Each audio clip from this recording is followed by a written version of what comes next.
大家好，今天说一说我一直想说的这个人物，特德·奖，英译是特德·奖，中文名字是蒋丰南看一下这一位这是他2011年时候的照片。那现在呢是最近的照片呢最近照片呢是2年前21年的照片看的衰了很多，但这个看的更加顺眼，真实一些前面那个是艺术照。那特德·奖呢是华裔华裔科幻作家，而且呢他出道即巅峰，67年生人高中时候呢就开始投稿，但是89年的时候他投稿成功的第一篇小说《巴比伦之塔》就直接获得了星云奖之后呢他基本上1-2年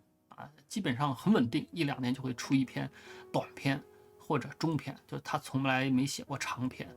但是他的中短篇小说基本上就是都获了奖比如说他一个人，星云奖获得了4次，雨果奖获得了4次，然后最佳新人奖还有什么轨迹奖他获得更多了。就是他在国际上或者说科幻小说界他的奖项那比大刘多很多大刘其实我在13年10年前就也吐过槽，就是大刘他《三体》被捧得这么高，有其他的原因。《三体》本身的故事包括他的写作方式方法，其实跟特德奖相比没法比，你只能说是我们理工男就是那个大刘理工男的这一种解数物理题或者说数学题的这个能力很强，想象力呢够，但是思想深度广度包括思辨能力跟特德奖真是没法比，不是一个量级的特别是之前的，比如说就是他出道的这一篇小说《巴比伦之塔》巴比伦塔甚至于有名到什么程度至少见过两部以上的魂穿，是魂穿就是所谓的穿越小说。现代软件工程师穿越到过去60几年美国，50几年美国，他怎么发家呢？是靠抄科幻小说发家，抄的第一篇小说就是《巴比伦之塔》。为啥？因为这篇小说它是个短篇小说，但是它把科学、哲学、历史、神学一系列东西纠缠在一起，非常非常精彩的这么一部小说不叫感动就是影响了至少是很大一波影响了一代人的这个思想。这个思想影响到什么程度不说，但至少是非常非常知名。那么最近的小说呢这是它的一个中译版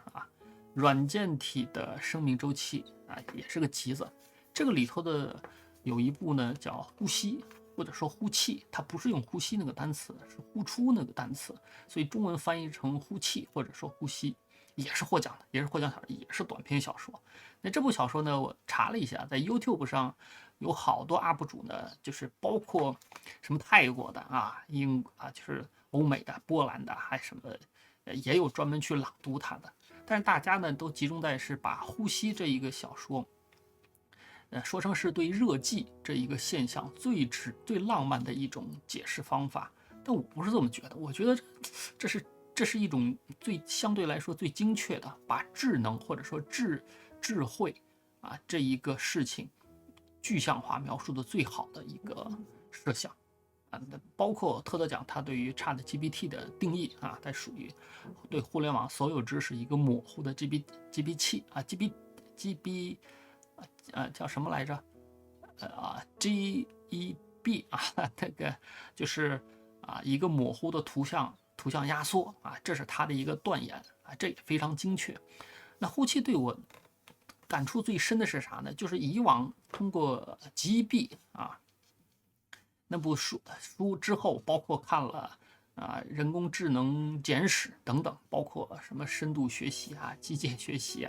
ChatGPT 又横空而出等等。也就是说，自打54年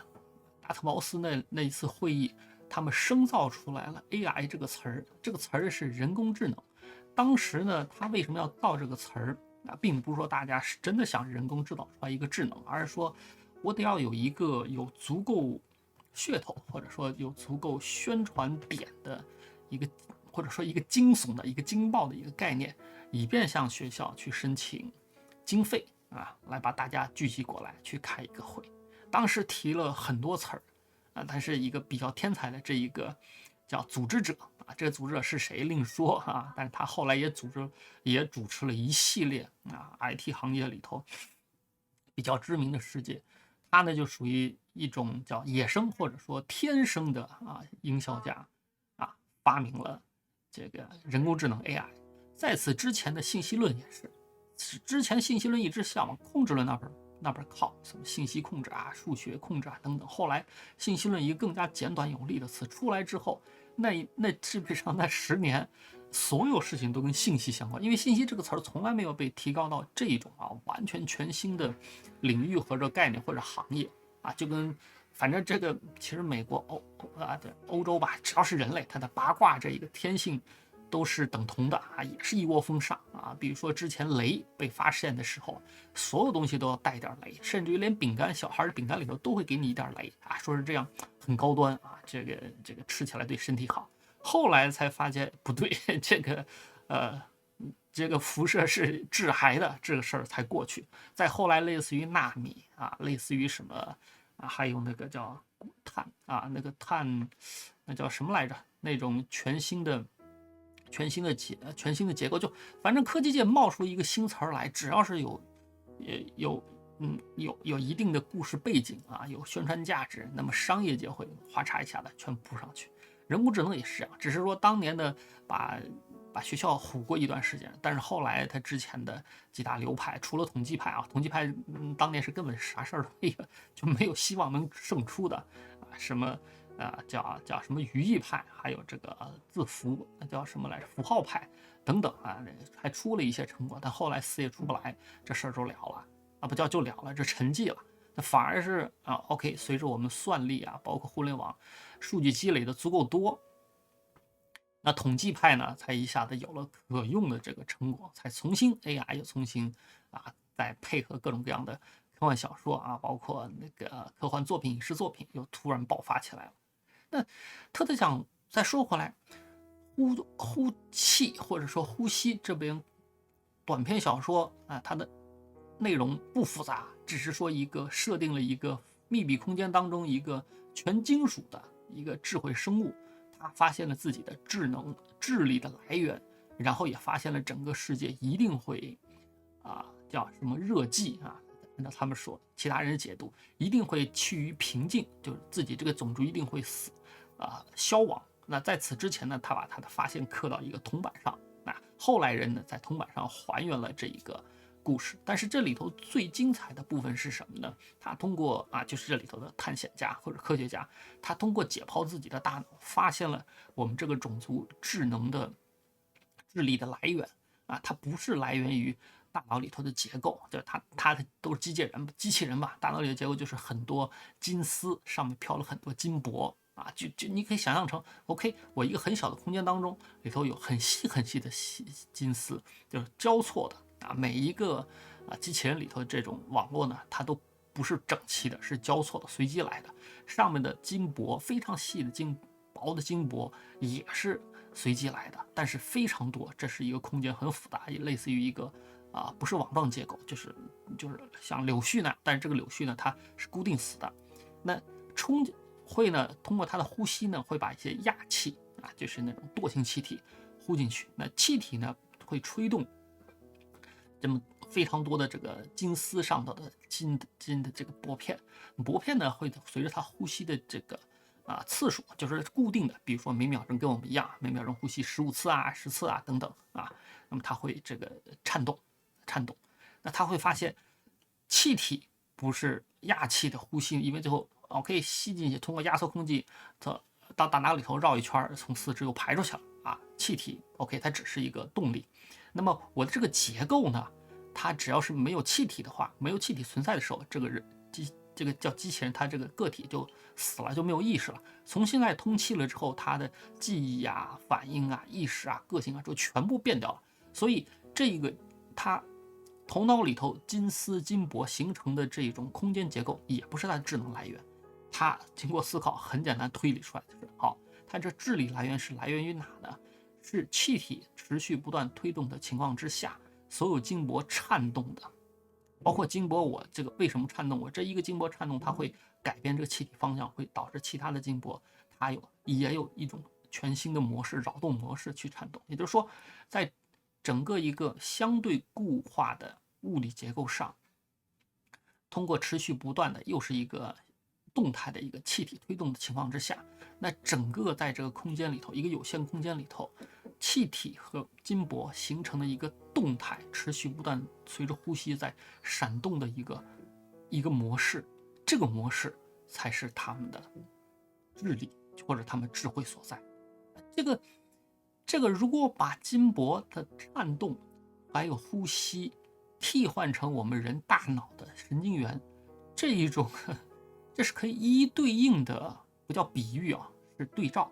那比如说我们神经元其实相互之间是不接触的，大家知道啊，稍微看看脑神经的这科学，我们神经元有很多啊，这上百亿，包括这肉当中，但是它的空间结构呢是有限的，它不是无限的结构，无论它神经元有多少，神经元与神经元之间在持续不断的用叫生物电在进行交互。那么这个交互它的原因或者怎么地不论，但总之呢是通过我们的呼吸啊，通过我呼吸消化供应它的营养，然后营养在我们大脑里头持续不断的随着呼吸，随着我的意识，它每个人你如果实时看脑电波图，它呢实际上它是也有频率的，它不是持续不断闪动，就跟呼吸一样，哗，就是像雷达波一样，你会看到哗从我们脑干后面刷刷刷持续不断的在闪烁，但这个闪烁呢是在一个如果展开来是非常巨大啊，但是一个有限空间就我们脑袋这么大啊，里头神经元你可以认为有限，但是上百亿，非常非常多的神经元相互之间那种叫脑电波的这个电波的这个叫传递闪烁，它就在这个空间状态中持续不断的闪烁，就是我们睡眠的时候它也在闪烁，但是闪烁的频率或者说左右脑的这个重心会变。所以我们睡眠了之后，就是我们在不同的精神状态的时候，我们的主意识或者我们的智慧它智能它运行模式也不一样，这也是导致我们主意识、潜意识，包括分裂什么人格分裂等等，这都存在。但原因是什么呢？就是因为我们本身的意志智力、智能全部来自于我们大脑里头这个肉体生物的神经元形成的一个复杂的空间关系和中间空间关系作为一个基础之上，它上面持续不断闪烁的这个脑电波的这一个状态，动态状态，在这个动态的涌动的这个叫立体网状的这一种叫信息湍流，或者说波动，或者说叫什么扰动的这个整个结构当中，才是我们智力存在的一个地方。也就是说，它里头通过的电流不是我们的智能它所承载这些电流的这个渠道的神经元也不是我们的意识，或者说我们自己人格，就我之所以是我的存在地方，而我之所以存在在哪儿呢？是整个结构当中持续不断叫变化的这一个叫脑电波的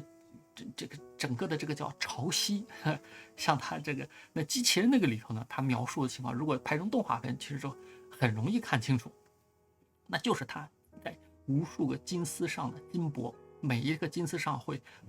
就飘动的，串了很多很多薄的这个叫金箔的颤动，会在整个空间中会形成一个非常复杂的一个立体结构。这个立体结构它本身的颤动和扰动形成了这个，因为这个颤动和扰动会再加上它通电了之后呢，会形成各种各样信号的变化，那整个这个信号综合起来才是这个机器人的意识，跟我们脑是一模一样我看到这本小说看完之后，最大的震动是原来我可以这么理解我为什么是我以及大脑以往知道的所有就是脑部受到这个叫损伤了之后，为什么会人格呀、记忆会产生这个变化，但是人脑会慢慢又把它补回来。为什么？因为我们整个的这个记忆经验我的意识并不存在，并不是完全依赖于这个我的生物结构，而是这个生物结构之上飘动的这个或者涌动的这种生物电的潮汐这是这部小说对我最大的触目点。那类似于的这种小说有很多，不是有很多，就是特德奖蒋丰南他的一系列各种各样的这个短篇小说都有这种极大的比喻或者冲击力，就是他写小说，按照他的说法，这是一种对于他自己对于哲学思辨的一个最有效的表述方式不像其他的哲学家，我宁可去写论文或者写哲学著作，他呢喜欢把哲学的一个思辨结果变成一个小说，大家都可以理解小说。那么小说里头的故事等等人物情节科幻相关的技术相关的这种想象都不重要，重要的是啥？他通过构建出这一种完整的大家都可以理解感受的故事，表达出他对一些哲学命题的思考。那呼吸这一个，我认为它是对于智力或者说智慧的根源是什么一个完备性的思考。那巴别塔就是巴比伦之塔或者巴别塔，我觉得是他对于他整个世界观的一个阐述另外还有这是啥？大家可能知道的那个七只桶，就是你一生的故事。那它是对宿命的一种理解等等等等。那他呢是76年，大刘呢是73年，比大刘只小了3岁，但是他从89年开始持续不断一直在出各种各样的小说。大刘呢是断断续续，就是很应激性的有奖励或者说环境逼他这么写他就写，然后呢三体之后基本上也没有好作品出来了或者说三体之后呢大刘已经没有任何动力再去写小说了不像特德奖，特德奖完全是为了个人的兴趣爱好，为了表述或者记述自己对于哲学的这个思辨思考的一个结果。这两项相比特德奖还可以继续期待因为至少是他的写作风格一直在变探讨的东西也是一直在变，而不像大刘探讨的东西非常类似，都是星云的一个诗云的一个风格的，就是说 OK， 那我随便点一个困境或者说问题，然后我用这个科技的方式把它推到极限，会是什么样就完事儿了。至于为什么会这样，值不值得，为啥他不予考虑，这是完全一种叫啥思维游戏一样的